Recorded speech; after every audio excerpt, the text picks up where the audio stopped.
मला वाटतं महायुतीतल्या घटक पक्षाने सर्वोच्च नेत्याने अशी भूमिका मांडणं आणि ती पण राहून राहून सार्वजनिक व्यासपीठावरती मांडणं आणि झालेल्या घटनेवरती मांडणं हे महायुतीच्या आणि राज्य सरकारच्या संदर्भामध्ये मला वाटतं राज्याचे मुख्यमंत्री आणि वरिष्ठ नेतृत्वच या संदर्भामध्ये चर्चा करू शकतात.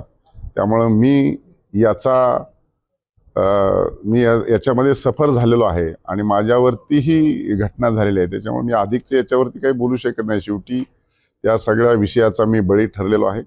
622 मताच्या फरकाने माझा पराजय झालेला आहे आणि वारंवार अशा पद्धतीचं वक्तव्य करून ते टॉर्चर करतायत किंवा सातत्यानं नाउमेद करण्याचा जो प्रयत्न करतायत, तर कुठेतरी महायुतीच्या अंतर्गत वरिष्ठ नेतृत्वाने या संदर्भामध्ये चर्चा केली पाहिजे.